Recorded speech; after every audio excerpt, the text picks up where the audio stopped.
ابو موسیٰ رضی اللہ عنہ روایت کرتے ہیں نبی کریم صلی اللہ علیہ وسلم نے فرمایا اس شخص کی مثال جو اپنے رب کو یاد کرتا ہے اور جو اپنے رب کو یاد نہیں کرتا زندہ اور مردہ جیسے ہے. تو ذکر کو زندگی سے تشبیہ دی گئی ہے، یعنی جس طرح انسان زندگی کے ساتھ خوبصورت ہوتا ہے، یعنی اس کا ظاہر خوبصورت ہوتا ہے جب زندہ ہوتا ہے، جب مر جاتا ہے تو آپ دیکھیے میت کیسی لگتی ہے. تو اسی طرح ذکر کے ساتھ انسان کا باطن روشن ہوتا ہے اور خوبصورت ہوتا ہے. ذکر جو ہے یعنی اللہ کی یاد جو ہے اس کی کئی اقسام ہیں. قرآن، نماز، تسبیحات، علم کا سیکھنا سکھانا، یہ اس وقت ہم ذکر کی مجلس میں ہیں. پھر اسی طرح دوسروں کو امر بالمعروف کرنا، نہی عن المنکر کرنا. تو یہ جو ذکر ہے اس کی کسی بھی شکل میں یہ اللہ تعالیٰ کے نزدیک ہر چیز سے بہتر عمل ہے. نبی صلی اللہ علیہ وسلم نے فرمایا کیا میں تمہیں تمہارا بہترین عمل نہ بتاؤں جو تمہارے مالک کے نزدیک اچھا اور پاکیزہ ہے اور تمہارے درجات میں سب سے بلند ہے اور سونا چاندی کے خرچ کرنے سے بہتر ہے اور اللہ کی راہ میں جہاد کرتے ہوئے تمہارے کفار کی گردنیں مارنے اور ان کے تمہاری گردنیں مارنے سے بھی افضل ہے.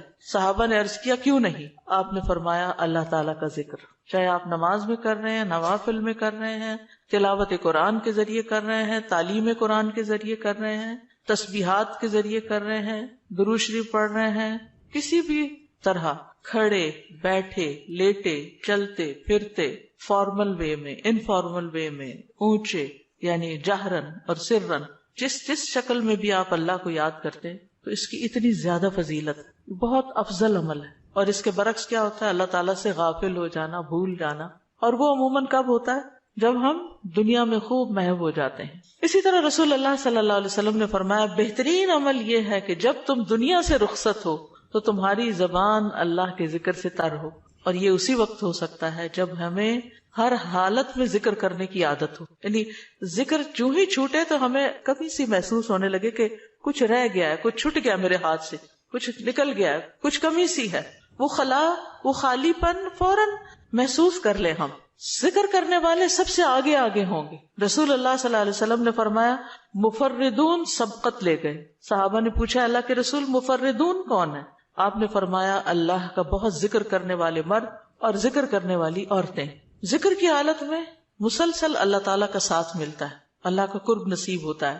اللہ تعالیٰ فرماتے ہیں میں اپنے بندے کے ساتھ ہوں جب تک وہ مجھے یاد کرتا ہے اور میری یاد میں اپنے دونوں ہونٹ ہلاتا ہے. پھر شیطانی حملوں سے بچاؤ کا مضبوط قلعہ ہے. یحییٰ علیہ السلام نے بنی اسرائیل کو خطاب کیا اور اس میں ایک بات یہ کہی کہ بندہ جب تک اللہ کے ذکر میں مصروف رہتا ہے تو شیطان کے حملوں سے محفوظ ایک مضبوط قلعے میں ہوتا ہے، یعنی دشمن سے بچا ہوا ہوتا ہے. پھر جنت کے باغیچے ہیں ذکر کی مجلسیں، جیسے یہ مجلس ہے. رسول اللہ صلی اللہ علیہ وسلم نے فرمایا جب تم لوگ جنت کے باغوں کے پاس سے گزرو تو کچھ کھا پی لیا کرو. صحابہ نے پوچھا جنت کے باغوں سے کیا مراد ہے؟ آپ نے فرمایا مجالس ذکر، ذکر کی مجلسیں. قیامت کے دن سب سے زیادہ قابل رشک لوگ کون ہوں گے؟ جن کے چہروں کی سفیدی دیکھنے والوں کو ڈھانپ لے گی. وہ انبیاء و شہداء نہیں ہوں گے لیکن ان کے اللہ کے قریب ہونے کی وجہ سے انبیاء و شہداء ان پہ رشک کریں گے. عرض کیا کہ اللہ کے رسول یہ کون لوگ ہوں گے جن پہ انبیاء و شہداء رشک کریں گے؟ فرمایا یہ مختلف قبیلوں کا مجموعہ ہے، مختلف قبیلوں مختلف بیک گراؤنڈ سے آئے ہوئے لوگ ہیں جو اللہ کے ذکر پہ جمع ہوتے ہیں اور عمدہ کلام کو اس طرح چن چن کر لیتے ہیں جیسے کھجور کھانے والا عمدہ کھجوریں چن چن کے لیتا ہے. تو مجھے اس حدیث کو پڑھتے ہوئے آپ لوگوں کا خیال آتا ہے کہ علم کی مجلس میں سے جو اہم اہم نقطے ہیں وہ آپ اپنے پاس محفوظ کرتے جاتے ہیں. کچھ باتیں دل میں یاد ہیں اور کچھ قلم سے یعنی نوٹ بک میں نوٹ کرتے جا رہے ہیں. تو ایسی مجلسیں جو ہیں وہ انسان کے لیے ایک بہت بڑی نعمت ہے. پھر ذکر نہ کرنا باعث حسرت ہے. یاد رکھیے جب میں ذکر کا لفظ بولتی ہوں نا تو ذکر کی ساری اقسام ذہن میں لایا کریں، کیونکہ ہمارے ہاں ذکر صرف اللہ ہو کرنے کا نام بن گیا ہے. ذکر کی مجلس کیا ہے؟ جس میں سارے لوگ بیٹھ کے اندھیرا کر دیں اور پھر وہ اس انداز میں ذکر کریں کہ سارے ایک نعرے کی شکل میں اور مل کے کوئی آوازیں بلند کریں. صحابہ سے ایسے کوئی طریقے منقول نہیں ہیں. وہاں صحابہ کرام نبی صلی اللہ علیہ وسلم کی مجالس میں جو بیٹھ کے علم حاصل کرتے تھے اس کو بھی ذکر کی مجلس سمجھتے تھے اور ویسے بھی اکٹھے بیٹھ کر اللہ کو یاد کرتے تھے. جیسے مسجد نبی میں ایک دفعہ آپ تشریف لے گئے، 2 جماعتیں تھی، کچھ علم سکھا رہے تھے اور کچھ بیٹھ کے ویسے ہی تسبیحات پڑھ رہے تھے اپنی اپنی. تو آپ علم والوں کے پاس گئے تو یہ بھی ذکر کی مجلس ہوتی ہے، یعنی علم کا سیکھنا سکھانا، اور بیٹھ کے تسبیح پڑھتے رہنا، ذکر کرتے رہنا، جیسے آپ حرم میں بیٹھ کے کرتے ہیں، کسی مسجد میں بیٹھے ہوتے ہیں، اس کے لیے ضروری نہیں ہوتا کہ کوئی تسبیحات کرنے کے لیے باقاعدہ لوگوں کو دعوت دے کر کوئی ایسے حلقے اکٹھے کیے جائیں۔ ذکر نہ کرنا باعث حسرت ہے۔ نبی صلی اللہ علیہ وسلم نے فرمایا جو لوگ کسی جگہ پر مجلس کریں لیکن اس میں اللہ کا ذکر نہ کریں اور نبی صلی اللہ علیہ وسلم پر درود نہ بھیجیں تو وہ ان کے لیے قیامت کے دن باعث حسرت ہوگی۔ اگرچہ وہ اجر و ثواب کی بنیاد پر جنت میں داخل ہو جائیں گے لیکن انہیں حسرت ہوگی کہ ہم نے یہ وقت کیوں گنوا دیا۔ ذکر نہ کرنے والے بدترین مخلوق ہیں، بد نصیب لوگ ہیں۔ عامر بن ابسہ سے روایت ہے، رسول اللہ صلی اللہ علیہ وسلم نے فرمایا جب بھی سورج چڑھتا ہے اللہ عز و جل کی ہر ایک مخلوق اللہ عز و جل کی تسبیح اور حمد و ثنا بیان کرتی، یعنی صبح ہوتے ہی ساری مخلوق ذکر میں لگ جاتی، لیکن شیطان اور اولاد آدم میں سے آتا قسم کے لوگ ذکر نہیں کرتے۔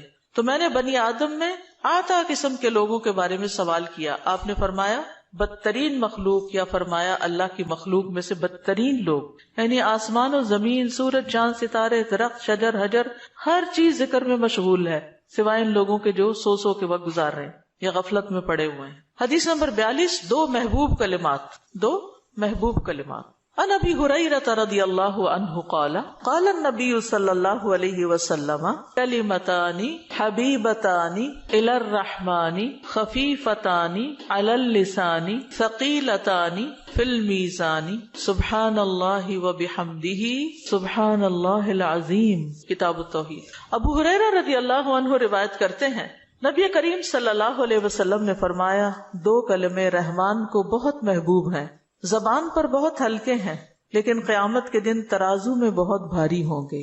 سبحان اللہ و بحمدہ سبحان اللہ العظیم۔ اللہ اپنی حمد کے ساتھ پاک ہے، اللہ پاک ہے جو بہت عظمت والا ہے۔ تو جیسے ہم جانتے ہیں کہ نفلی عبادت میں افضل عمل اللہ کا ذکر ہے، تو یہاں پر اس ذکر کی خاص شکل بتائی گئی کہ اللہ تعالیٰ کی حمد و ثنا اور پاکی بیان کرنا۔ سبحانہ کا مطلب کیا ہوتا ہے کہ وہ پاک ہے۔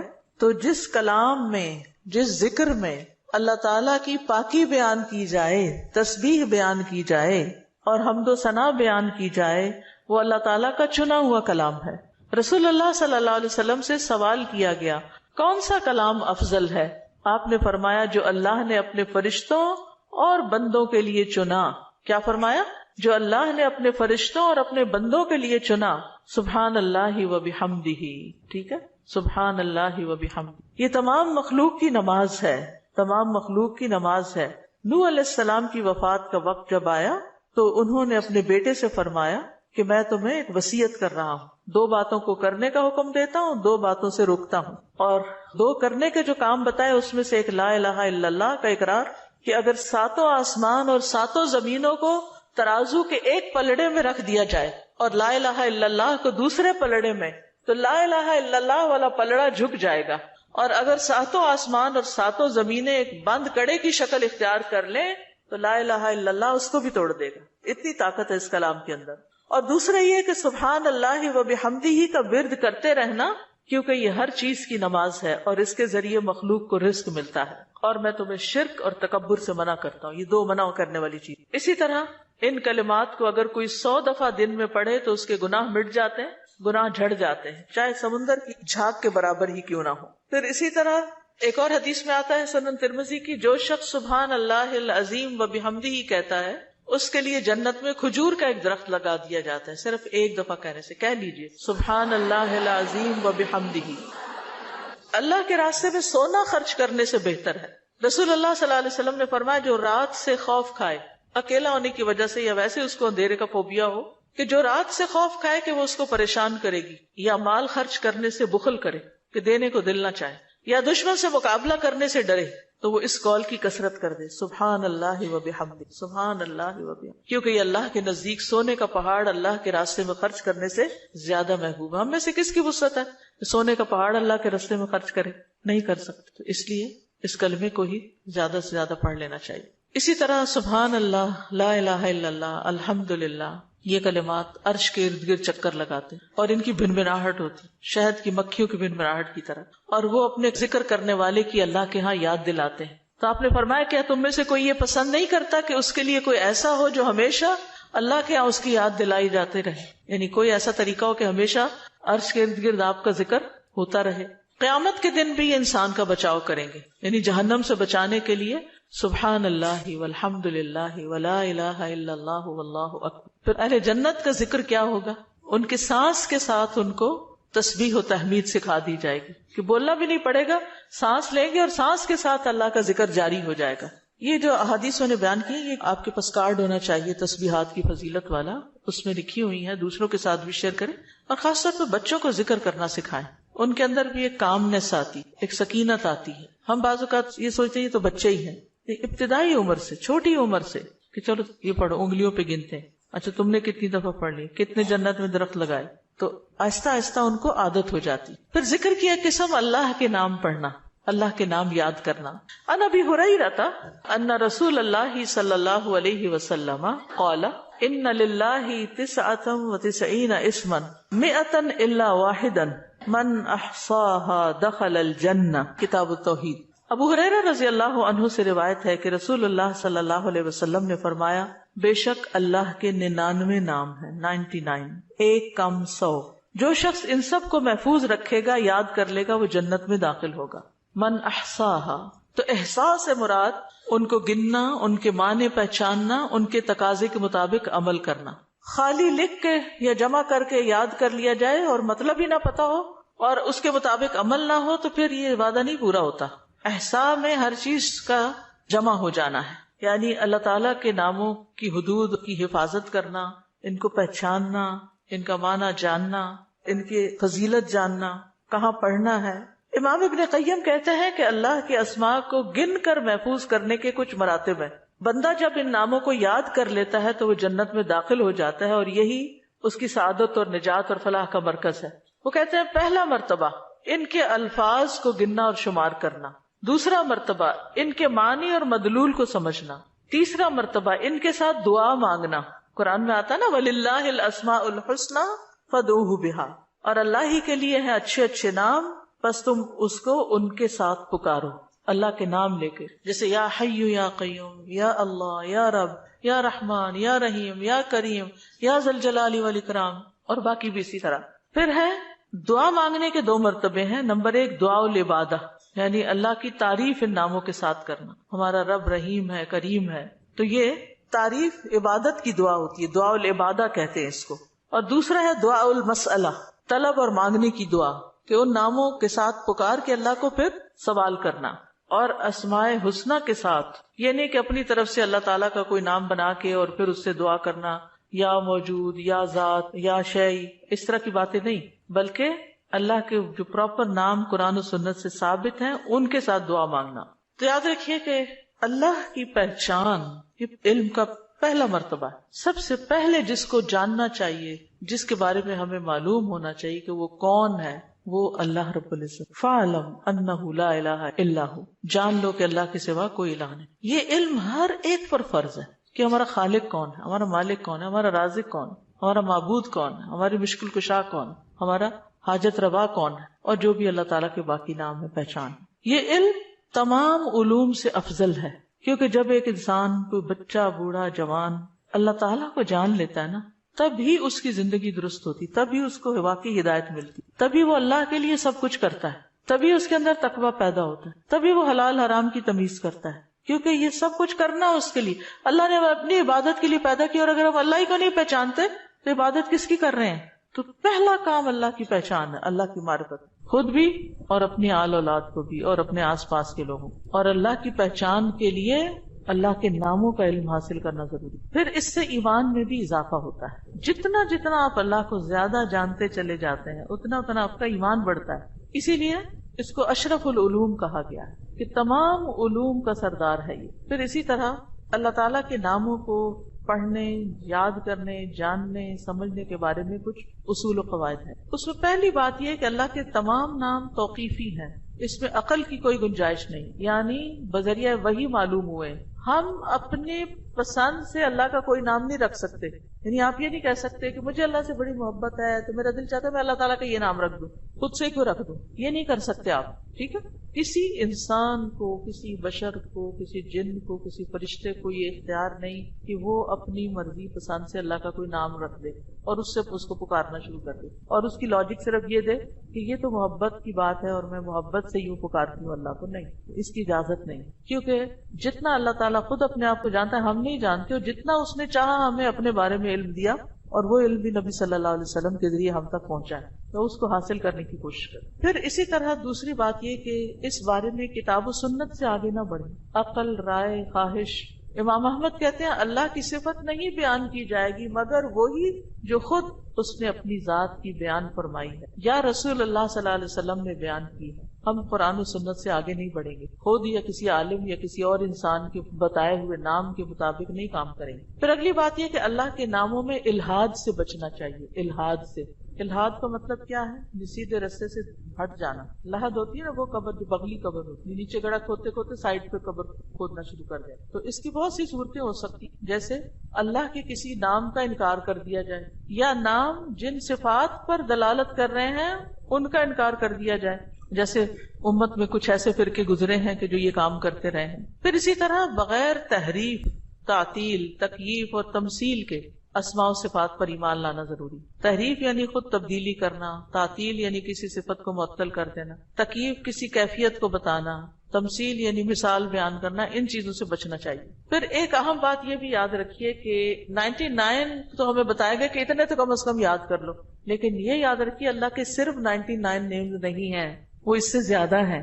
اس لیے بعض کتابوں میں آپ کو زیادہ بھی ملیں گے، لیکن یہاں مراد کیا ہے کہ یعنی اتنے تو زبانی یاد کر سکتا ہے انسان، یا آسانی سے ہر ایک کو معلوم ہو ہی سکتے ہیں.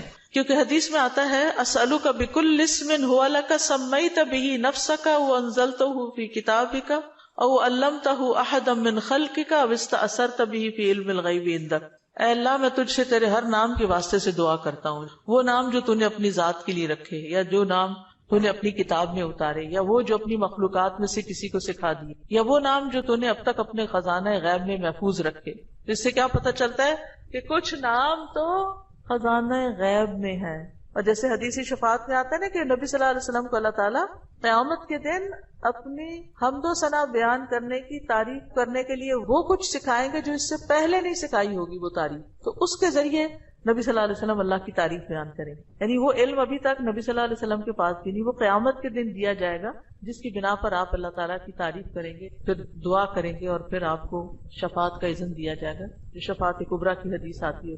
الہدیٰ نے اللہ تعالیٰ کے ناموں کا ایک کارڈ ریوائز کر کے چھاپا تھا، جس میں قرآن اور سنت کی دلیل سے وہ نام دیے گئے ہیں. اور باقی جو تاج کمپنی کے چھپے ہوئے نام، ان میں کچھ نام ایسے ہیں جو اللہ کے نام نہیں ہیں، وہ اللہ تعالیٰ کے افعال ہیں جن سے لوگوں نے خود نام بنا لی. جیسے المذل اللہ کا نام نہیں ہے، یہ اللہ کا نام نہیں ہے، لیکن ذلت دینے والا اللہ ہے، تو ذل من تشاء، تو اس سے لوگوں نے نام اسم فائل کر کے تو مذل بنا لیا.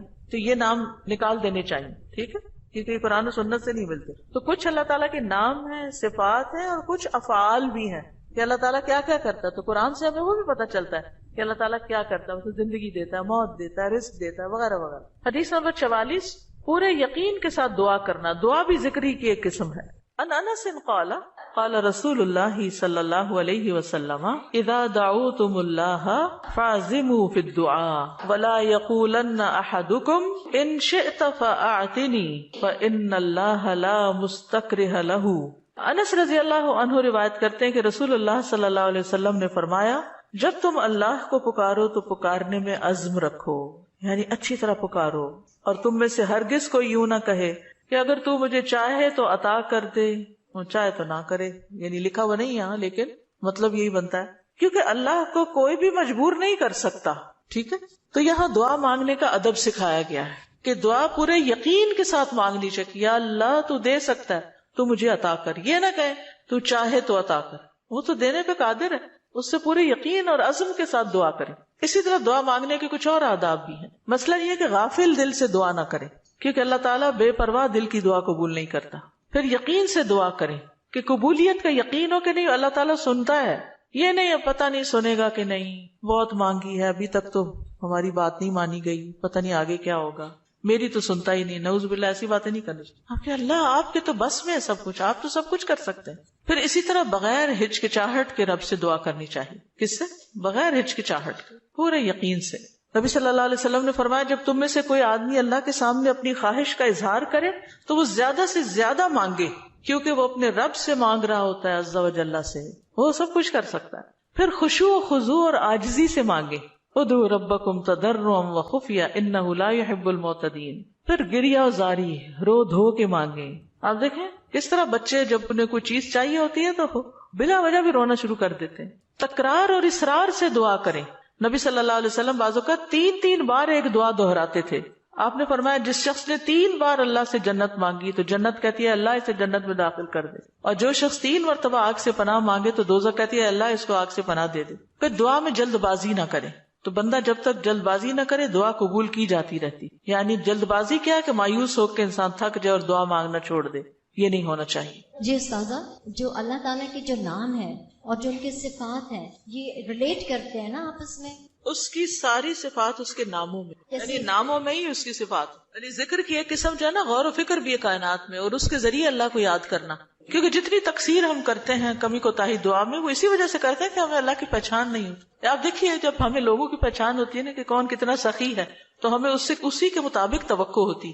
امی سے عیدی اتنی ملے گی اور ابا سے اتنی ملے گی، کیونکہ ہم دونوں کا مزاج پہچانتے ہیں کہ کون کتنا دیتا ہے. اسی طرح خالہ مامی دادی سب کا پتہ ہوتا ہے کہ کون کیا کرتا ہے. تو اگر انسانوں کا تھوڑا بہت ہمیں پتا ہوتا ہے اور اس کے مطابق ہی ہماری ایکسپیکٹیشن ہوتی ہے، تو جس کو اللہ کا پتا چل جائے کہ وہ کیا عظیم ہستی ہے، پھر اس کی دعا کی ایکسپیکٹیشن کتنی بڑی ہوگی کہ وہ کیا کچھ نہیں دے سکتا اور کیا کچھ اس سے مانگنا چاہیے. وہ تو کبھی مایوس ہی نہیں ہو سکتا انسان. اساتذہ السلام علیکم. یہ جو ہم لوگ الہدا میں بھی پڑھاتے ہیں نسلوں کا یوم، اس کے اندر بھی یوم عزو آتا ہے، تو کیا کوئی نیا ورژن ہے جس؟ بالکل نیا ورژن بھی ہے. کارڈز لے لیجئے اور نئے ورژن کی ریکارڈنگ بھی ہم نے کروا لی ہوئی ہے. ساجد محترم، یہاں پہ آپ نے ابھی فرمایا نا کہ تو چاہے تو عطا کر، یہ نہیں کہنا چاہیے، تو اس کی تھوڑی سی وضاحت کر دیں کیونکہ میرے ذہن میں بھی آ رہا ہے کہ ہم جب یہ کہتے، آپ نے بھی فرمایا نا کہ تو جو چاہے وہ عطا کر دے، ہمیں یہ نہیں کہنا چاہیے تو چاہے تو عطا کر دے. ہاں اگر تو چاہے تو عطا کر دے. اس کی تھوڑی سی وضاحت کر دیں کیونکہ میرے ذہن یعنی اس کا مطلب یہ ہے کہ مثلا مجھے گھر چاہیے، اللہ اگر آپ کی مرضی ہے تو دے دیں، نہیں تو نہ سے. یہ نہیں کہنا چاہیے. بندوں کے ساتھ ہم ایسے معاملے کر رہے ہوتے ہیں نا، دینا تو دو نہیں تو نہ دو. تو اللہ کے ساتھ ایسے نہیں کرنا، یہ بے ادبی ہے. استاذہ یہ جو آپ نے کہا کہ جس کا آخری کلام لا الہ الا اللہ ہوگا تو وہ جنت میں جائے گا، جیسے ہماری آنٹی حالت نیزہ سے 2 دن پہلے ہم نے ان کو پڑھایا، انہوں نے ورد کیا، اس کے بعد وہ کومے میں چلے گئی، تو ان کے لیے ہم یہ امید رکھ سکتے ہیں کہ ان کا آخری کلام یہی ہے لا الہ الا اللہ؟ یعنی آخری بات جو کی وہ لا الہ الا اللہ تھی، چاہے اس کے بعد 1 دن بعد فوت ہوئے یا 2 دن بعد.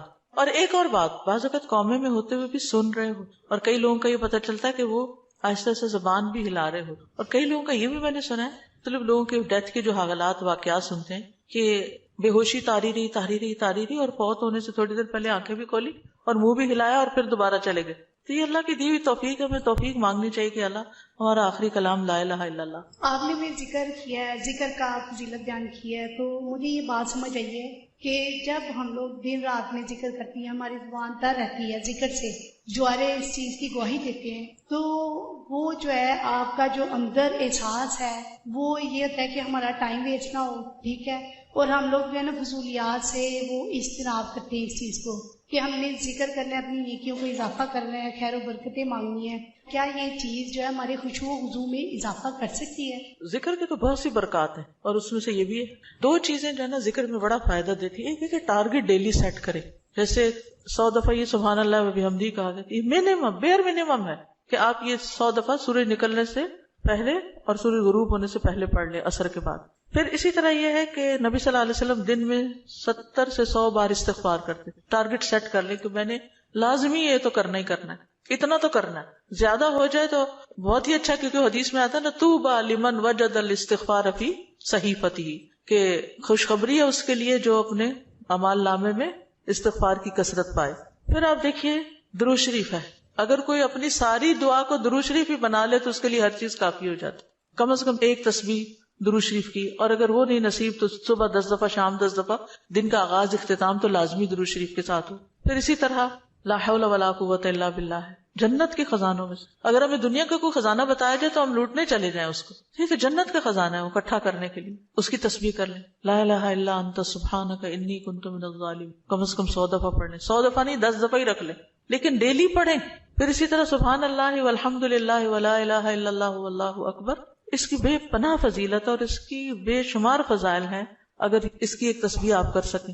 اب یہ ہے کہ اتنا کچھ اوور ویلمنگ ہو جاتا ہے, یہ بھی کر لو, یہ بھی کر لو, یہ بھی کر لو.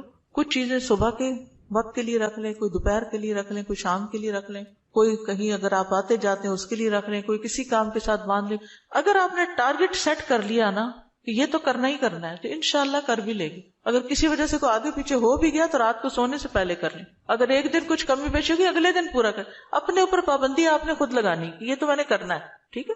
دوسری چیز یہ ہے کہ اگر نہ کریں تو پھر اس پر اپنے آپ کو پنش بھی کریں, اس کے عوض کچھ صدقہ کریں, کیونکہ اپنی عادتوں کی اصلاح خود ہی کرنی. روزہ رکھیں, یعنی کمپنسیٹ کریں اپنے آپ کو, کیونکہ انسان کے جسم کے ہر جوڑ پہ روز صدقہ واجب ہوتا ہے. یہ تسبیحات جو ہیں وہ جوڑوں کا صدقہ بھی ہیں. ٹھیک ہے. تو اوقات مقرر کریں, اپنے لیے خود مقرر کریں, خاص طور پر جو مسنون تعداد آئی ہے اس کی پابندی کریں. اور باقی یہ تو ویسے کی تسبیحات ہیں نا, لیکن جو صبح شام کے اذکار ہیں ان کی پابندی کریں. رات کو سوتے وقت کے اذکار کی پابندی, گھر سے نکلتے آتے جاتے اٹھتے بیٹھتے سارے دن کے جو مسنون اذکار ہیں. دعا کیجئے, کتاب کس کس کے پاس ہے؟ الحمدللہ سب کے پاس ہے. اس میں زندگی کے مختلف مواقع پر جو دعائیں کی جاتی, دعا جو وہ بذات خود ایک ذکر کی قسم. ٹھیک. فَإِذَا قَالَ سُبْحَانَكَ اللَّهُمَّ وَبِحَمْدِكَ وَأَثْنَى عَلَى اللَّهِ تَعَالَى بِمَا هُوَ أَهْلُهُ فقد خرج عن الغفلة التي هي حجاب أيضا بينه وبين الله تعالى وأتى بالتحية والثناء الذي يخاطب به الملك عند الدخول عليه تعظيما له وتمجيدا ومقدمة بين يدي حاجته فكان في هذا الثناء من أدب العبودية وتعظیم المعبود ما يستجلب به اقبالہ علیہ ورضاہ عنہ واسعافہ بحوائجہ. دعائے استفتاح. پھر جب وہ سبحانک اللہم و بحمدک یعنی پاک ہے تو اے اللہ اور سب تعریف تیرے ہی لیے ہے کہتا ہے اور اللہ تعالیٰ کی ثنا بیان کرتا ہے جو اس کی شان کے لائق ہے, تو وہ اس غفلت سے بھی باہر نکل آتا ہے جو اس کے اور اللہ تعالیٰ کے درمیان رکاوٹ تھی. وہ اس کی تعظیم اور بزرگی بیان کرنے کے لیے اپنی ضرورت سے پہلے بطور تمہید ایسا تحیہ اور تعریف بجا لائے گا جس طرح بادشاہ کے پاس داخل ہوتے وقت مخاطب کیا جاتا ہے. چنانچہ یہ تعریف بجا لانا عبودیت کے آداب میں سے ہے اور معبود کی تعظیم ہے جس کے ذریعے وہ معبود کو اپنی طرف متوجہ کر لے گا اور اس کی رضا پا لے گا اور اپنی حاجات میں اس کی مدد حاصل کر لے گا. تو یہاں یہ بتاتے ہیں کہ دعا استفتاح پڑھنے کا مقصد کیا ہے, کیوں پڑھی جاتی, اس کا کیا فائدہ ہے, اس سے کیا حاصل ہوتا ہے, اس کا کیا نتیجہ نکلتا ہے. یعنی نماز کا کوئی بھی سٹیپ جو ہے وہ بے مقصد نہیں ہے, بے معنی نہیں ہے. ایسے ہی کچھ چیزوں کو اکٹھا کر کے نماز نہیں بنا دی گئی, بلکہ اس کے پیچھے ایک حکمت ہے. فَإِذَا قَالَ سُبْحَانَكَ اللَّهُمَّ وَبِحَمْدِكَ پھر جب وہ کہتا ہے سبحانک پاک ہے تو, اللہم اے اللہ, وبحمدک اور ساتھ تیری تعریف کے یا سب تعریف تیرے لیے ہے, وَأَثْنَى عَلَى اللَّهِ تَعَالَى اور وہ ثنا بیان کرتا ہے اللہ سبحانہ تعالیٰ کی, بما ہوا اہلہ جس کا وہ اہل ہے, فقد خرج عن الغفلۃ تو تحقیق وہ غفلت سے نکل آتا ہے, التی ہی حجاب ایضا بینہ و بین اللہ تعالی وہ غفلت جو حجاب ہے, ایک پردہ ہے, ایضا بھی یعنی وہ بھی ایک پردہ ہے اس بندے کے درمیان اور اللہ تعالی کے درمیان. یعنی تعریف شروع کرتے ہی انسان غفلت سے باہر آ جاتا ہے. وہ عطا بالتحیۃ والثناء اور وہ پیش کرتا ہے تحیہ سلام اور ثنا تعریف, الذی وہ جو یخاطب بہ الملک جس سے بادشاہ کو خطاب کیا جاتا ہے. یعنی کسی دنیاوی بادشاہ کے پاس بھی انسان جب حاضر ہوتا ہے اس کے دربار میں تو سب سے پہلے اس کی تعریف کرتا ہے.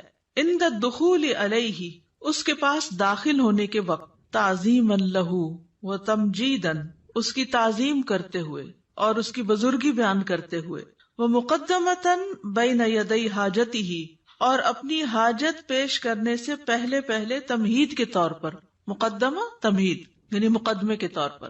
فکان فی ھذا الثناء تو یہ تعریف جو ہے اس میں, من ادب العبودیت یہ عبودیت کے آداب یا مینرز میں سے ہے, و تعظیم المعبودی اور معبود کی تعظیم ہے، یعنی یہ اللہ سبحانہ تعالیٰ کی تعظیم کے لیے ہم ثنا پڑھتے ہیں شروع میں، سبحانک اللہم و بحمدک و تبارک اسمک وغیرہ. ما یستجلب بہ اقبالہ علیہ، جس کے ذریعے وہ کھینچ لاتا ہے یا متوجہ کر لیتا ہے اللہ سبحانہ تعالیٰ کی توجہ اپنی طرف، اقبالہ علیہ اس کی توجہ اپنی طرف، ورضاہ عنہ اور اس کی رضا، واسعافہ بحوائجہ اور اس کی مدد کرنا. اسعاف آپ نے دیکھا ہوگا فرسٹ ایڈ کی جو ایمبولینسز ہوتی ہیں ان کے اوپر لکھا ہوتا ہے، یعنی فوری مدد طلب کرنا، بحوائجہ اپنی حاجات میں. تو یہ تعریف انسان کے لیے بہت فائدہ مند ثابت ہوتی ہے. کیا کیا فائدے اس میں بتائے گئے ہیں؟